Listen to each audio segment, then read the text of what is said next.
Meru County and that are interested in running for various political positions in the 2027 general election at the DCP party.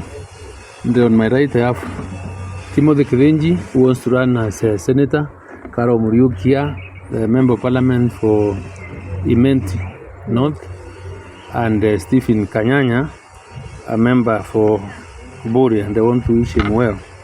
So, as you are aware, you know, Meru is one of the areas that was handily hit, and during the Sabasaba riots, there are a few things that we think is necessary for us to bring to the attention of the public and the people of Meru generally, so that they are able to see what we've all been talking about in the context of the state-sponsored militia that has been unleashed by government against its own citizens.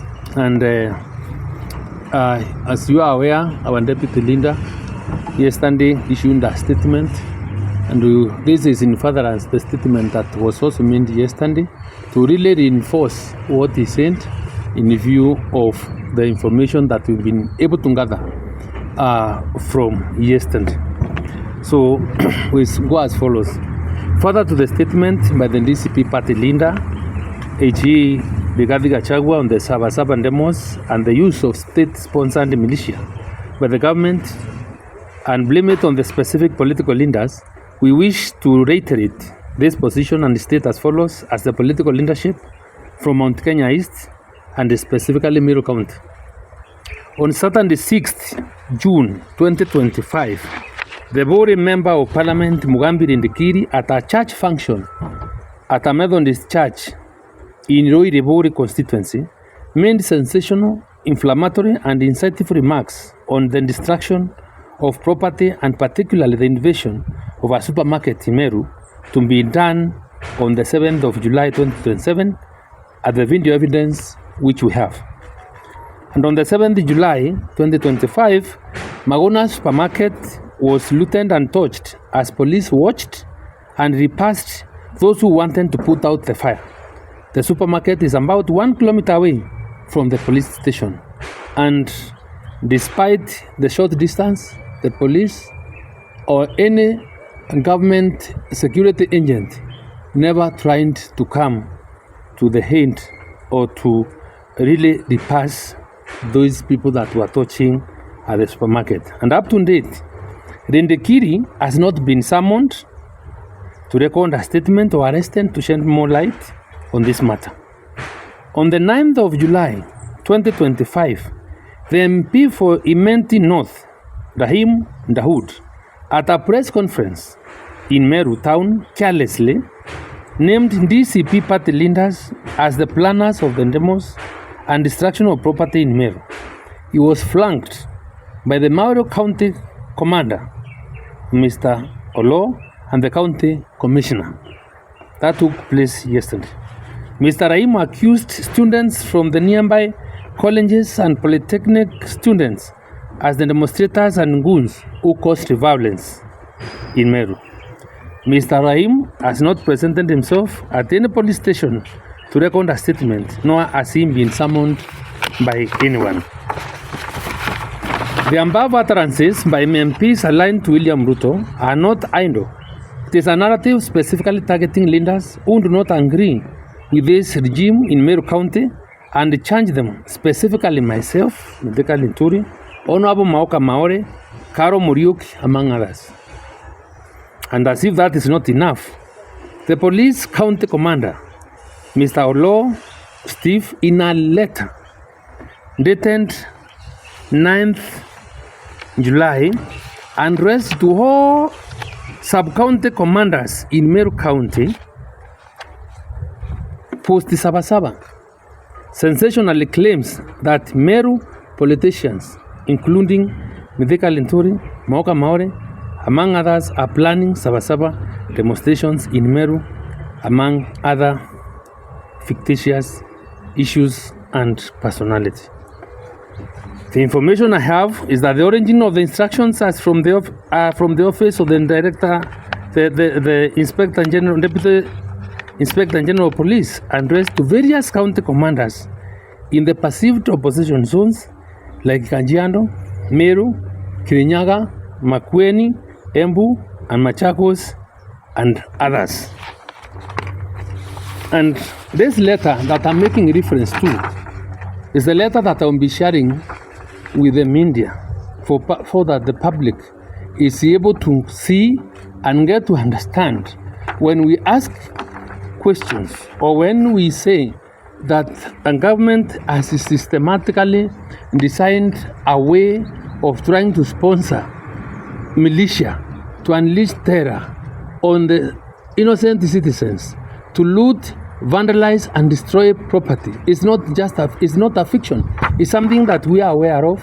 It's something we know, and government has been trying to run away from this. And the question I want really to Kenyans to ask themselves, the letter written by Steve Olo, which is here with the county commander, and the ordinary manner of things, if there is any intelligence to be shared, if there is any case of a report that is to be made, in most cases, it is an ordinary Kenyan who would make a report to the police so that they are able to investigate. So in this case, the person that is complaining about our involvement in this thing is the county commander himself.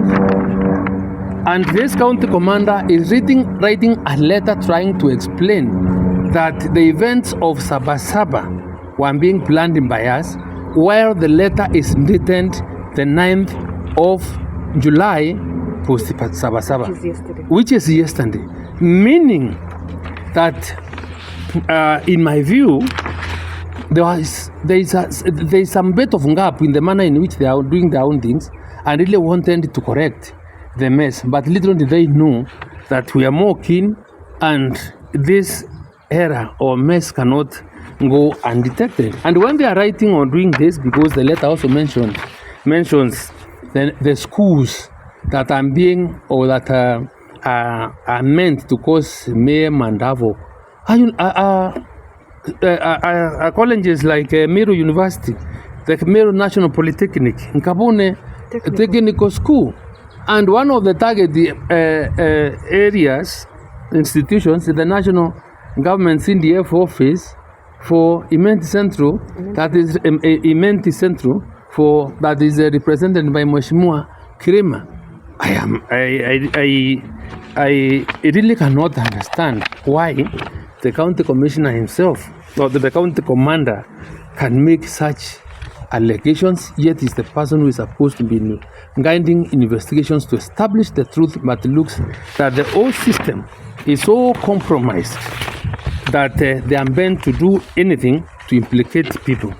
And as they write to this, it is important also to note that one Mr. Gikundi, who is mentioned in this letter, and was mentioned in this letter, was recording a statement with the DCI in Nairobi.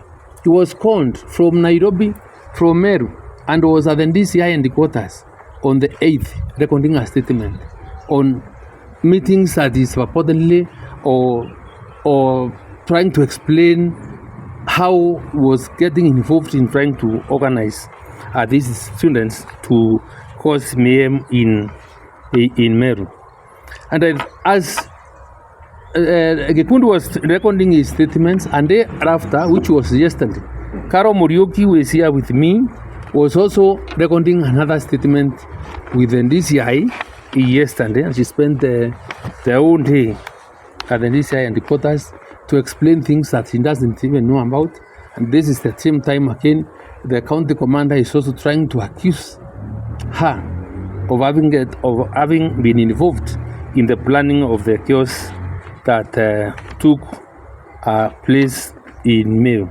So what we really want to emphasize is that the riots that took place in Meru, and after looking at the natural course of events, the statements made by the member for Bori, the member for North Imenti, clearly demonstrates a premeditated kind of a situation where the police or the government agencies were involved in planning and causing chaos, and no wonder they never responded with the speed that is supposed to, that is reasonable.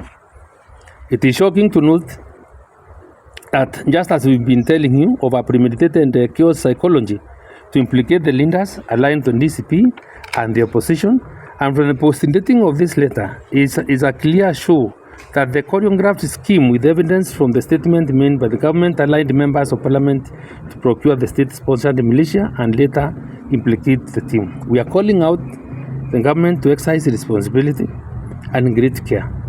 The rule of law should not be selective, and the people of Kenya are not blind, nor are they fools. And for the avoidance of doubt, we shall not be cowed in this cause. And I think if the current administration or anybody else who advises them theirs or is interested in taking free advice, Kenyans are tired. It's the Kenyans that have a problem with administration. It is not the leaders who are trying to plan. I cannot understand how one person by the name Minthika Linturi, supported maybe by Karo and Maoka Maure, can organize goons from Embu all the way to Mutuati, and we pass through Drakanithi and any other place to come and cause chaos in Meru. So we asking the state security agencies to do what they are supposed to do impartially. We are responsible enough to know what is right, what is not. And if they have a problem with the young people and the people of this country, let them not shift that burden to us. We are focused in making sure that we mobilize our teams to register as voters. We are focused in ensuring that our DCP and the United Opposition mantra of a one term, right, gets into full momentum, so that the few remaining 2 years, I think 24 months and some 20-something days, is something that must always find its place on the table of any Kenyan during lunch, during breakfast, during dinner, so that kila Mkenya anaongea mambo yaya maneno, because the issue, unless we are the only few people that are feeling the pain, but those that are not feeling it may not understand what we are talking about. But for anybody, any Kenyan that really wakes up early morning, goes home after working the whole day and has nothing to take home, or has made some little money, and then that money is not able to really meet his daily requirements, must really feel the pain. So that's basically what we wanted to say, so that we clear any doubt, and so that we also expose this county police county commander and then DIG for really getting themselves into the mud or into the mess, and which they are not supposed to getting into, being the custodians of security of the citizens. But it clearly shows from this letter they have taken signs.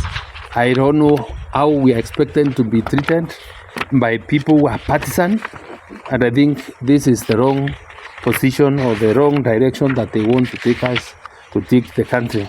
And let them not intimidate anyone, let them not victimize anyone, because even that police officer himself, even that clerk, even that secretary sitting somewhere feels the pain. So even that police officer himself, even the DIG, it's only that they will not want to say, or maybe they have other ways of trying to make hands meet.